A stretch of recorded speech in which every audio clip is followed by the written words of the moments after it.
What a body looks like that has insulin resistance. There's an excess growth of skin tags and pigmentation, adult acne, and excess fat around the neck.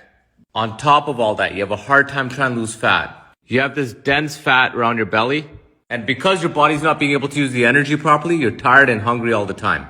You also feel down, you have a hard time focusing, you have brain fog, and you start thinking something's wrong with you. Hormones affect how you feel. Think about when a woman's pregnant. The hormones are all over the place. Now everything I showed you has to do with your hormone insulin. And let's talk about why it's happening. Let me ask you this. What happens if you have a shot every day?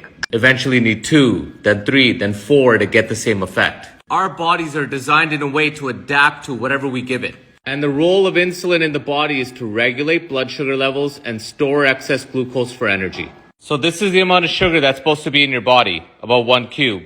And carbs has the highest effect on your blood sugar levels compared to protein and fat. So let's say you have something like that in the morning and you just add a bunch of blood sugar in your body. Now your body has a shot of insulin. Your body uses the glucose for energy. And remember the second function, it stores all the excess glucose. So all this extra sugar gets stored in your liver and fat. And now your blood sugar is back to normal. Now we don't give our pancreas a break and we eat again. And regardless of calories, this will have a completely different effect on your blood sugar compared to this. Now your body takes another shot of insulin. And let's say you're doing that day after day after day and you're taking 4 or 5 shots of insulin.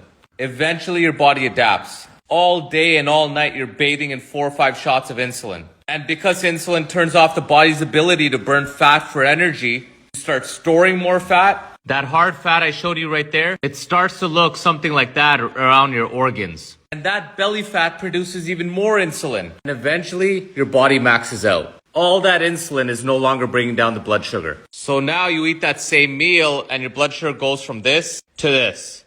And now you're type 2 diabetic. And if you're going through this, just know you're not alone. In the 1950s, this was less than 1%. And now over 51% of adults are pre-diabetic or diabetic. Just look at how much money is in diabetes just in the United States alone. $3.4 trillion. And all the medical system is doing is giving people more insulin to control the blood sugar, when insulin was the problem to begin with. Now, there are 2 ways to give your body a break. They're natural, they don't have side effects, and the drugs can't even do this. Look, the first is fasting. Almost immediately, your insulin levels start to come down. Your body doesn't constantly need food for energy. You have all this stored energy on your belly. And the second way is fiber. Fiber reduces the amount of shots you need for the same gram of carbs. Now, I'm almost out of time. Comment for more videos. Go to my profile. Watch these videos to learn more about how you can control insulin resistance.